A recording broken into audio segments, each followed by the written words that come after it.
Sir, patient is no more, spot dead. আপনি বাড়িতে খবর দিন।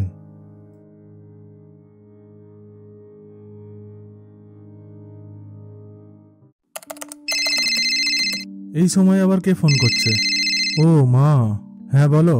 হ্যাঁ বাবু, বলছি খাওয়া হয়েছে? না, খাইনি এখনো, অনেক কাজ আছে। দুপুর 2:30 বেজে গেছে, এখনো খাওয়া হয়নি? আরে মা শোনো, কাজের চাপ আছে তো, তাই কাজটা শেষ হোক তারপরেই খেয়ে নিচ্ছে। যতই কাজ থাকুক আর কত বেলা করবি, খেলে এক্ষুনি। আচ্ছা খাচ্ছি।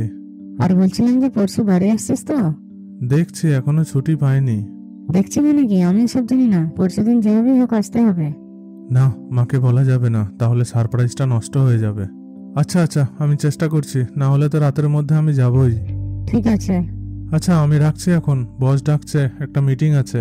ঠিক আছে, তাহলে এই বার্থডেতে আমাকে তোমার ফ্যামিলির সাথে ইন্ট্রোডিউস করাচ্ছ তো? একদম, আর সেটা সারপ্রাইজ। বাড়িতে তো বলেই দিয়েছি যে নাও যেতে পারি। আচ্ছা, আমাদের বিয়েটা কিরকম হবে? ডেস্টিনেশন ওয়েডিং নাকি না নর্মাল ইন্ডিয়ান ওয়েডিং এর মতো? Whatever you wish, everything is for you. Thank you so much. আচ্ছা, সবকিছুই তো হলো, এবার বলো তোমার বাড়িতে তুমি কবে আমাকে ইন্ট্রোডিউস করছো? I have also surprise for you. কি সেটা? না না, এখন বলবো না, কালকে বলবো, কাল রাত্রে বলবো। Okay madam, fine. হ্যালো, হ্যাঁ বলো। আজকে সন্ধ্যাবেলায় ফ্রি আছো তো? হ্যাঁ অবশ্যই। তোমার জন্য কিন্তু একটা সারপ্রাইজ ওয়েট করছে। Wow, I am also waiting for that. আচ্ছা এবার বলো সারপ্রাইজটা কি? আজকে আমি তোমাকে আমাদের বাড়িতে ইন্ট্রোডিউস করাবো। রিয়েলি? হ্যাঁ চলো।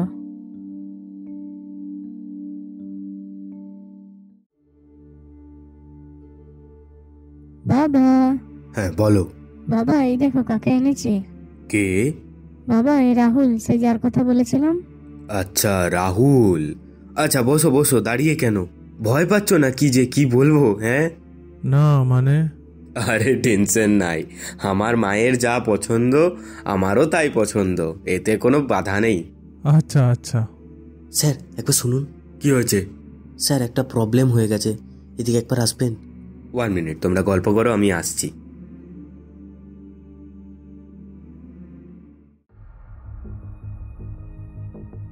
বলো তাড়াতাড়ি, বেশি সময় নাই। স্যার ওই ফুলপুকুরের বাড়িটা না কিছুতেই লিখে দিচ্ছে না আমাদেরকে, এত টাকা অফার করা হচ্ছে তাও দিচ্ছে না। তুমি খুব ভালো করেই জানো, যদি কেউ কথা না শোনে তাহলে কি করতে হয়, করে ফেলো তাই। উড়িয়ে দাও, না থাকবে বাড়ি, না থাকবে বারণ করার কেউ আমাকে। ওখানে তো আমার নেক্সট রিসর্ট হবেই, কেউ আটকাতে পারবে না আমাকে। Okay sir. আর স্যার আরেকটা কথা। পরে বলবি, এখন আমার সময় নাই, এখন যা।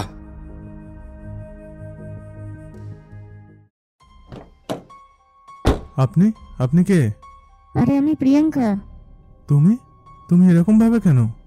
আরে সে অনেক ঘটনা, পরে বলছে, এখন তুমি চলো।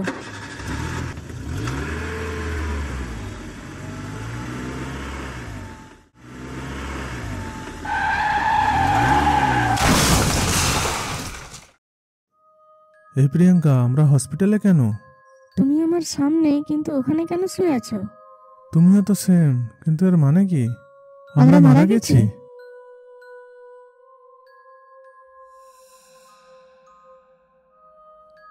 আমি এরকম সারপ্রাইজ দিতে চাইনি বাড়িতে, এরকমটা কেন হলো আমাদের সাথে? এখন কি করব? আমি কিছু বুঝতে পারছি না, চলো আগে বাড়ির দিকে যাই।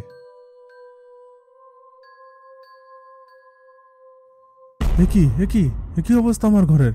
হ্যাঁ, ও মা, দিদা, ঋত্বিক, গৌরব, তোরা কোথায়? এসব কি গৌরব? ওয়েট, তার আগে বল তুই আমাদের দেখতে পাচ্ছিস? হ্যাঁ। ওয়েট ওয়েট, তুইও আমাদের কি করে দেখতে পাচ্ছিস? তার মানে আমরা দুজনেই মারা গেছি। এরকমটা কি করে হলো? জানি না, কাল রাতে হঠাৎ করে একজন বোম ছুড়ে মারলো আমাদের বাড়িতে, পুরো বাড়িটা উড়িয়ে দিল। কে করেছে? কলকাতার একটা প্রমোটার এখানে রিসোর্ট বানাবে বলেছিল, কিন্তু জায়গা দেয়নি বলে সেই জন্যই। কি বলছো মা? তার আগে বল তোর সাথে এটা কে? এর নাম প্রিয়াঙ্কা, আমরা দুজন দুজনকে খুব ভালোবাসি। একে দেখাতেই তো নিয়ে আসছিলাম, কিন্তু রাস্তাতে অ্যাক্সিডেন্টটা আমাদের এই অবস্থা। খুব ভালো হয়েছে, বেঁচে থাকো তো আর বলতে পারবো না, তাই তোমরা একসাথে থাকো, এর থেকে বেশি আর কি বলবো। দাদা শোন, তোকে কি যে বলবো বুঝতেই পারছিলাম না। কিন্তু এখন ভালোই হলো। এবার ওই প্রমোটারটার অবস্থা খারাপ করব। কাল সকালে আবার আসবে। আমি তোমাদের প্ল্যানে জয়েন করতে পারি? হ্যাঁ, নিশ্চয়ই। তাহলে আর কি, কাল সকালের অপেক্ষা খালি এবার। ওই যে নামছে প্রমোটার। কই দেখি দেখি। বাবা! কার বাবা? কোথায়? আমার। মানে? ওটা আমার বাবা। মানে?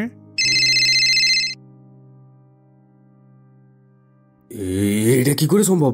আমি তো কাল ওকে ঘরে বন্ধ করে রেখেছিলাম। এবার আমার কাছে পুরোটা পরিষ্কার।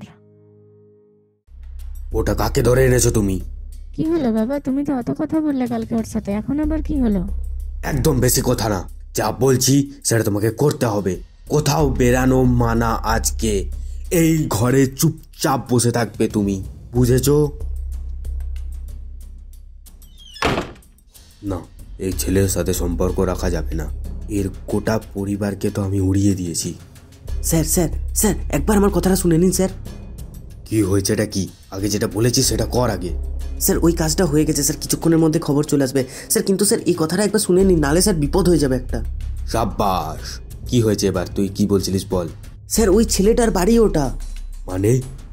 স্যার স্যার আপনার মেয়ে যাকে এনেছিল না, সে ওই বাড়ির ছেলে। মানে আপনি যে রিসর্টটার জন্য যে বাড়িটা কিনবেন বলছিলেন, সেই বাড়ির ছেলে। আর এতক্ষণে তো মনে হয় ওর বাড়ির সবাই শেষ। কি বলছিস এটা? হ্যাঁ স্যার। স্যার এরপর কি করব? উড়িয়ে দে, উড়িয়ে দে, একে উড়িয়ে দে। এমনভাবে উড়াবি যাতে অ্যাক্সিডেন্ট মনে হয় যেন। Sure sir? না, আজকে রাহুলের উড়ানোর প্ল্যান আছে। একদম আমার মেয়েকে ওর সাথে যাওয়া যাবে না। ওর সাথে গেলেই কিছু একটা হতে পারে। আমি ভাবতেও পারিনি আমার বাবা এতটা খারাপ হবে। এখন আর ভেবে লাভ নেই, যা হয়েছে হয়েছে। না না, কিছু তো একটা করতেই হবে।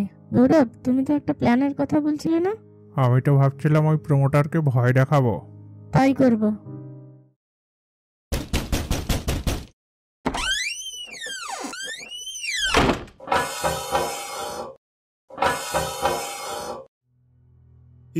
এসব কি হচ্ছে? শ্বশুর মশাই, কি হলো, ভয় পাচ্ছেন নাকি? কে কে কে কে কে কথা বলছে? আমি তো ঘরে একা। আমি শ্বশুর মশাই, রাহুল। রাহুল? কি হলো, আমাদেরকে আপনি অ্যাক্সিডেন্ট করে মেরে দিলেন এইভাবে? না, শুনো শুনো, আমার একবার কথাটা শুনো। আমাদের বাড়িতে রিসর্ট করবেন বলে বোম মেরে উড়িয়ে দিলেন, এভাবে আমার ছেলেটাকে কেন মেরে ফেললেন বলেন? আমার ভুল হয়ে গেছে, আমাকে ক্ষমা করে দাও প্লিজ, আমাকে ক্ষমা করে দাও। বাবা, এটা কি করলে তুমি? তোমার ব্যবসার জন্য তুমি তোমার মেয়েকেও মেরে ফেললে? না প্রিয়াঙ্কা, না না। অনেক লোককে মেরেছেন, এবার আপনার মরার পালা। আমাকে ছেড়ে দাও প্লিজ, আমাকে ছেড়ে দাও। আমার ভুল হয়ে গেছে, আমাকে ছেড়ে দাও। রাহুল, হ্যাঁ। এবার একটু বেশি হয়ে যাচ্ছে। আফটার অল এটা আমার বাবা। আচ্ছা, তুমি যা বলবে। এই যে শ্বশুর মশাই, আপনার মেয়ের কথায় আজকে আপনাকে ছেড়ে দিলাম, কিন্তু এটা মনে করবেন না যে ওখানে আপনি রিসর্ট করতে পারবেন। যা বলবে তাই করবো, আর আমাকে ছেড়ে দাও। ঠিক আছে, ছেড়ে দিলাম শুধুমাত্র আপনার মেয়ের জন্যে। আর হ্যাঁ, আমাদের বিয়েতে কিন্তু আসতেই হবে। 4 ফেব্রুয়ারি, পরের রবিবার কিন্তু আমাদের বিয়ে। বলবেন না কিন্তু, অবশ্যই আসতে হবে। বিকেলে একা স্বপ্নে ভরা রাত, চাঁদনিতে বাঁধা মন ভাঙা হৃদয়। একলা আমি বসে রই রাতে, ভাবনা ভরে ভাঙছে অজানা অদ্ভুতে। হৃদয়ে রয়েছে এক রহস্য, ভুলে যাও না এই বাধা বিশেষ। মৃত্যুর ছায়ায় আমার এই মন খুঁজে যায় শুধু অন্ধকারের কারণ। সন্ধ্যা গড়িয়ে সেই রহস্যের রাত, চোখে ভাসে শুধু প্রতিশোধের রাগ।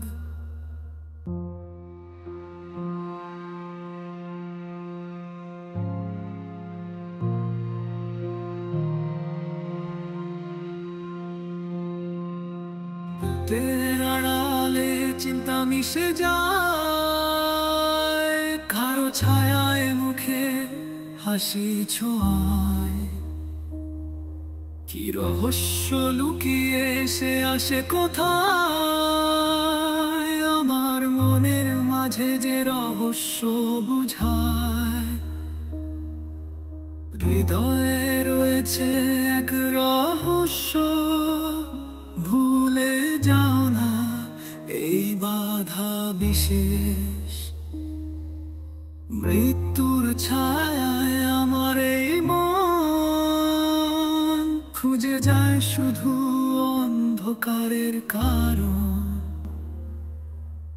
সন্ধ্যা গড়িয়ে সেই রহস্যের রাত, চোখে ভাসে শুধু প্রতিশোধের রাগ।